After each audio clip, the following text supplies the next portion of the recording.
तो दोस्तों फाइनली मेरी भी छुट्टी हो चुकी है हॉस्पिटल से। मैं अपने घर वापस आ चुका हूँ। आप देख सकते हैं कि मैं अपने केबिन में बैठा हूँ। और आज अगर मैं यहाँ पर बैठा हूँ तो इसका अगर कोई सही हकदार है, जिसकी वजह से मैं यहाँ पर आज बैठा हूँ, जिन लोगों की मदद से आज मैं यहाँ पर बैठा हूँ, वो आप लोग हो। आप लोगों ने जिस तरीके से इस पैंडेमिक सिचुएशन में मेरी मदद की फाइनेंशियली, उसके साथ में मेंटली, और उसके साथ मेरे लिए जो आप लोगों ने मेरे लिए दुआएं की, वो मेरे इतने काम आए कि आज मैं स्वस्थ होकर अपने घर वापस आ चुका हूँ।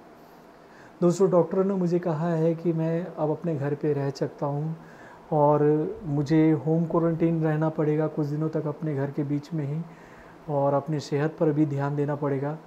तो मैंने अपने सेहत पर तो अपना ध्यान देना शुरू कर दिया है। और आज जब मैं घर पहुंचा था तो मुझे कई सारी चीज़ों की खुशियाँ थी कि मैं समझ नहीं पा रहा था कि क्या मैं वहाँ से अपने घर तक वापस आऊँगा कि नहीं।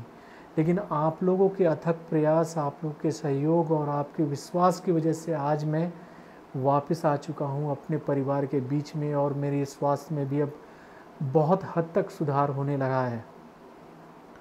तो ये तो आप लोगों के प्रयास और आपके प्यार का ही नतीजा है कि मैं स्वस्थ हो गया हूँ।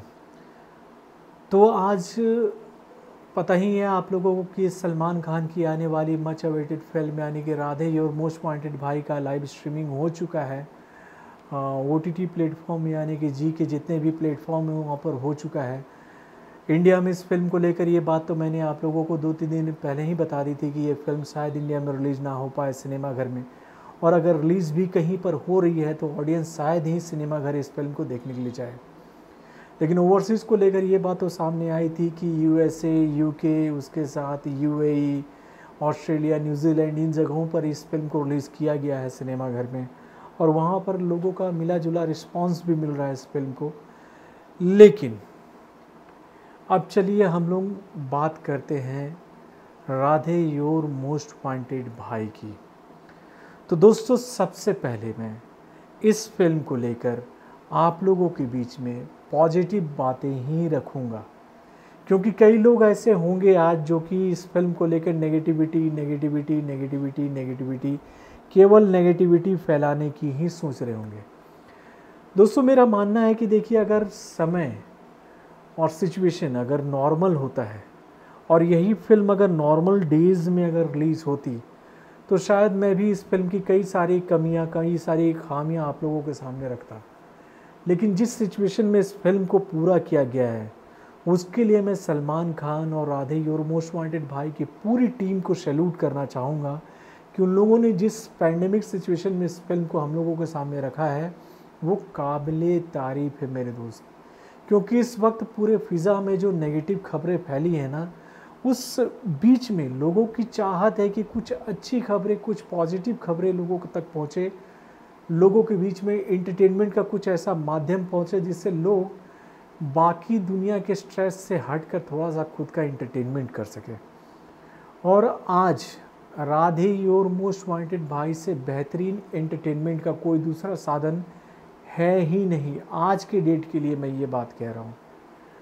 क्योंकि देखिए, अगर मैं इस फिल्म की काफ़ी तारीफ़ करूं आप लोगों के बीच में तो शायद ये मैं अपने जॉब के साथ में गद्दारी और आप लोगों के साथ धोखा करूंगा कि इस फिल्म में ये है वो है।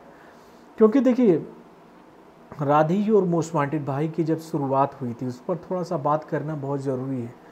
आप लोगों को याद होगा कि 2019 में एक फ़िल्म की घोषणा की थी संजय लीला भंसाली ने आलिया भट्ट, शाहरुख खान और सलमान खान को लेकर, जिसका नाम था इंशाअल्लाह।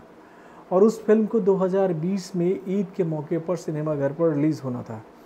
लेकिन इससे पहले कि वो फिल्म फ्लोर पर जा पाती कि वो फिल्म बीच में ही डब्बे में चली गई, बहुत सारे प्रॉब्लम्स आए, बहुत सारी दिक्कतें आई, और जिस वजह से इंशाअल्लाह नहीं बन पाई। और संजय लीला भंसाली ने इंशाअल्लाह का प्लान ड्रॉप करके उन्होंने कंप्लीट किया गंगूबाई कातियावाड़ी, जो कि लगभग कंप्लीट हो चुकी है, उसका रिलीज़ डेट भी सामने आ चुका था। लेकिन जैसे ही इंशाअल्लाह बंद हुआ था, आनन फानन में ही ये घोषणा कर दी गई कि भैया राधे और मोस्ट वांटेड भाई जो है एक फ़िल्म लेकर आने वाले सलमान खान, और ये फिल्म 2020 में ही ईद के मौके पर सिनेमाघर में रिलीज़ होगी। लेकिन इससे पहले कि ये फिल्म भी सिनेमा घर में आ पाती, कि कोरोना वायरस की वजह से इस फिल्म के शेड्यूल में बहुत सारा फेरबदल हुआ, बहुत सारा फेरबदल, यानी कि इस फिल्म का बहुत सारा जो पोर्शन था वो आउटडोर में शूट होना था, अब्रॉड में जाके शूट होना था। लेकिन कोरोना वायरस की वजह से राधे और मोस्ट वांटेड भाई की जो टीम है वो बाहर नहीं निकल पाई, और इस फिल्म को अगर आप देखोगे तो पूरी फिल्म को ऐसा लगेगा ना कि चेप दिया गया है। मतलब पूरी फिल्म को कुछ लोकेशन के इर्द गिर्द ही घुमा के पूरी फिल्म को ख़त्म कर दिया गया। यानी कि सलमान खान और दिशा पटानी वाले अगर चंक की हम लोग बात करें तो वो फ्लावर शॉप रोड और इसी के बीच में ही उनके सारे के सारे सीन निकाल दिए गए, या फिर पब में उनके सीन निकाल दिए गए, कुछ फ़ोटो शूट्स में सीन निकाल दिए गए। मतलब फिल्म में ऐसे बहुत सारे मतलब कि अनवांटेड सीक्वेंस डाले गए जो कि फिल्म को ना भटका रही थी। अगर मैं फिल्म की कहानी की बात करूं तो फिल्म की कहानी को अगर प्रभुदेवा और उनकी जो राइटिंग टीम थी अगर उसको ड्रग्स के एंगल को ही पकड़ के लेके चलती, और जो वांटेड वाला जो एक फील था जो 2008 में हम लोगों ने देखा था सलमान खान की फिल्म में, अगर वो फील एज इट इज़ बना रहता इस फिल्म में, तो इस फिल्म का ग्रेस कोर और अच्छा होता, इसका कोर बहुत अच्छा होता, इसका बेस बहुत अच्छा होता, लोगों को कहानी भी काफ़ी पसंद आती।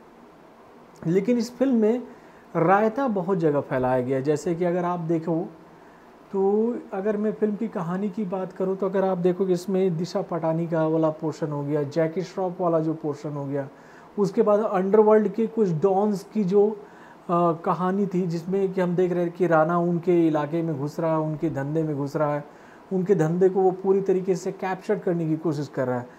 लेकिन अंडरवर्ल्ड के डॉन भी राणा के सामने इतने कमज़ोर और बौने साबित हो रहे हैं कि वो उसका माकूल जवाब नहीं दे पा रहे। इवन क्राइम ब्रांच उसके साथ में नारकोटिक्स डिपार्टमेंट भी राणा को समझ ही नहीं पा रही कि राणा है क्या।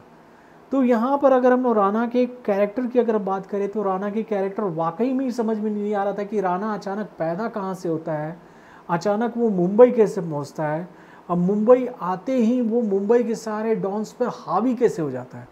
यानी कि एस्टेब्लिशमेंट जो है ना कहानी की वो ठीक तरीके से नहीं गढ़ी जा सकी, और इसके लिए मैं दोष नहीं दूंगा सलमान खान और उनकी पूरी टीम को, क्योंकि भैया इस फिल्म को अगर आप देखोगे तो इस फिल्म को आप जब देखोगे तो आप उसमें एक बात साफ तौर पे पाओगे कि आपके दिमाग में ये बात फिट करने की कोशिश की जा रही है कि भैया इस फिल्म को any how any cost complete करना था राधे योर मोस्ट वांटेड भाई की पूरी टीम को। यानी कि वो लोग इस फिल्म को बस कंप्लीट करना चाहते थे।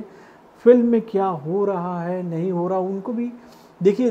मैं बताना चाहूँगा कि सलमान खान हो गए, प्रभुदेवा हो गए, उसके बाद में इस फिल्म से जुड़े हुए जितने भी बड़े बड़े जो मेकर्स हैं वो नौसिखिए नहीं हैं।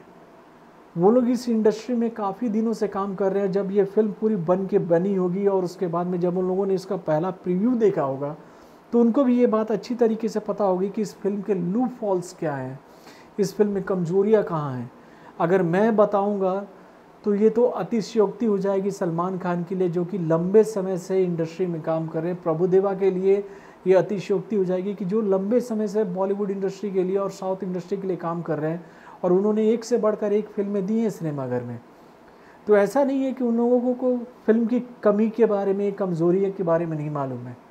लेकिन यहाँ पर एक बात हम सबको समझना होगा, क्योंकि देखिए आज की डेट में आप कई सारे रिव्यूज़ देखे होंगे जिसमें नेगेटिव बातें आप लोगों के सामने भर भर के आ चुकी होंगी। लोगों ने तरह तरह से इस फिल्म को टांगने की कोशिश की होगी कि भाई ये फिल्म में ये पोर्शन क्यों डाला, इसको क्यों डाला, ये यहाँ से ऐसे आ गया, ये कैसे हो गया, वो ऐसे कैसे हो गया, ऐसा एक्शन सीक्वेंस क्यों डाला गया। तो भाई फिल्म को कंप्लीट किस सिचुएशन में किया गया है। सबसे पहले ऐसे लोगों से मैं एक ही सवाल करूंगा कि आप लोगों ने अगर फिल्म को स्टार्ट टू एंड देखा है तो आप देखिए क्या किसी एंगल से ये फिल्म सलमान खान की फिल्म लग रही है, जिनकी फिल्म बहुत ही बड़े स्केल पर बनती है, उसका कैनवस बहुत बड़ा होता है, एक्शन सीक्वेंस बहुत ज़बरदस्त होता है, उनकी टीम बहुत स्ट्रॉन्ग होती है। क्या वो बात इस फिल्म में देखने को मिल रही है? तो इसका जवाब है ना। ना, ये फिल्म सलमान खान की फिल्म हो ही नहीं सकती है। अगर यही फिल्म नॉर्मल डेज में बनती, जिस तरीके से इस फिल्म का डिज़ाइनिंग किया गया था, प्रभु देवा ने जिस तरीके से इस फिल्म को सोचा था, जैसा उन्होंने दिमाग लगाया था इस फिल्म को लेकर, तो वो उस फिल्म को उस तरीके से नहीं फिल्मा पाए हैं। ये मुझसे बेहतर कोई और अगर कोई बता सकता है तो वो खुद इस फिल्म के डायरेक्टर यानी कि प्रभु देवा है। और प्रभु देवा अपने फिल्म को लेकर कितने डेडिकेटेड होते हैं, आप उनकी पुरानी फिल्मों को देख सकते हैं कि उन्होंने जिस तरीके की बेहतरीन फिल्में अभी तक बॉलीवुड में रीमेक वर्जन में ही दी है, वो बहुत ही लाजवाब है। तो दोस्तों, यहाँ पर मैं इस फिल्म को लेकर एक ही बात कहना चाहूँगा आप लोगों को कि देखिए, फिल्म में लूप हॉल बहुत सारे हैं, बहुत सारी कमज़ोरियाँ हैं, बहुत सारी कमियाँ हैं, लेकिन उन सभी बातों को हमें दरकिनार करना चाहिए, क्योंकि इस वक्त इस सिचुएशन में अगर सलमान खान ने इस फिल्म को हम लोगों के सामने लाए हैं तो कुछ सोच समझ कर ही वो लाए होंगे, और उनका अनुभव बहुत बड़ा है। उन्होंने बहुत समय दिया है इंडस्ट्री को, और आज अगर मैं बोलूँगा कि राधे और मोस्ट वांटेड भाई अगर थोड़ा सा भी अगर कहीं होल्ड करती है तो कहीं ना कहीं वो सलमान खान का ही एक उनका जो पुराना काम है, उनका जो एक स्टारडम है, उसी की वजह से ये फिल्म चलेगी। तो अंत में अपनी बात को यहाँ पे समेटते हुए फिर से एक बार आप लोगों से यही कहूँगा कि नेगेटिव बातों पर ज़्यादा ध्यान मत दीजिएगा। पॉजिटिव थॉट्स की ज़रूरत इस वक्त पूरे इंडिया को है, और भाई आज की डेट में इससे बड़ी पॉजिटिव खबर कोई और नहीं है कि एक फिल्म आई है, इसका नाम है राधे योर मोस्ट वांटेड भाई। तो भाई मैं यही बोलूँगा कि ये हमारे मोस्ट वांटेड भाई की फ़िल्म है, आप इस फिल्म को देखें। और फिल्म अच्छी है, बुरी है, फिल्म में कमियां हैं, इस पर चर्चा कब होती है यार? जब सिचुएशन अंडर कंट्रोल होता है, सब कुछ ठीक होता है।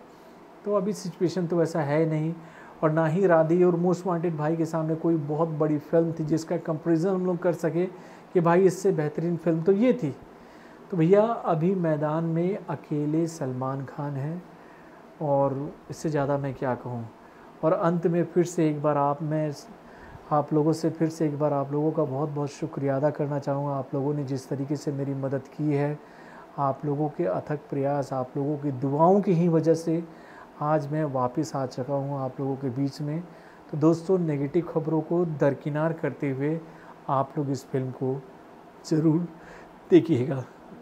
मेरी बस आप लोगों से यही इल्तिजा है। नमस्कार।